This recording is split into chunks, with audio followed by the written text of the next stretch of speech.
Welcome back sa ating FB page na Free Reviewers with Leonalyn at sa ating YouTube channel na Solving Math with Leonalyn. Now let's answer questions from one of our followers. Bali, ito na ay part 2 na ito. Done na tayo sa iba na mga abstract na nandito. So, bali, abstract reasoning tayo. So, basahin muna natin to. Which of the following figures A, B, C, so ito yung mga choices, figure 1, 2, 3, belongs in neither group. Neither, kahit ano pang pagka-pronounce nyo dyan. Ang ibig sabihin lang ay wala sa dalawa dyan. Wala ba dito sa dalawa?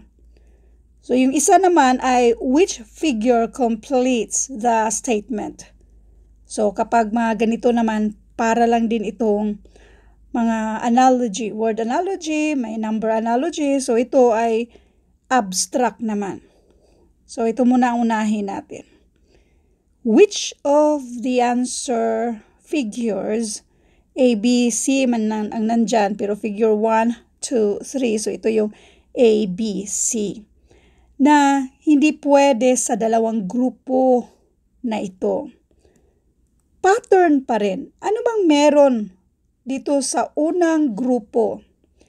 Yung mga figures na nandyan, meron tayong triangle, square, meron tayong 1, 2, 3, 4, 5, 6. 6 sides. Yung isa naman ay ganun din, 4 sides. So parang diamond siya.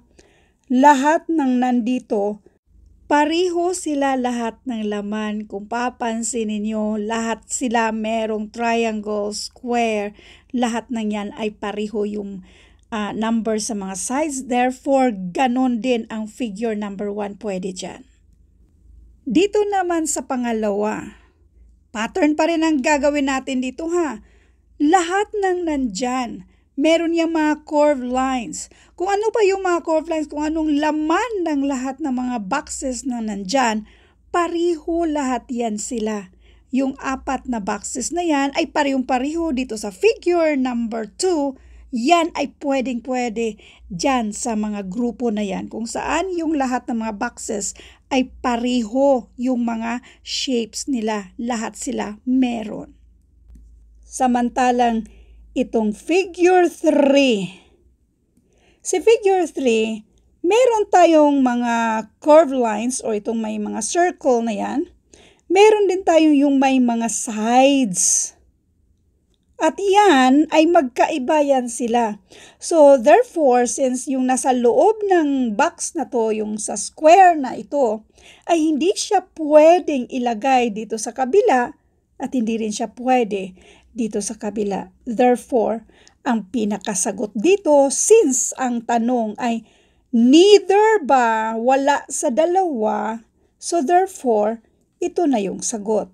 Itong figure number 3. Next. Which figure completes the statement? Analogy ito.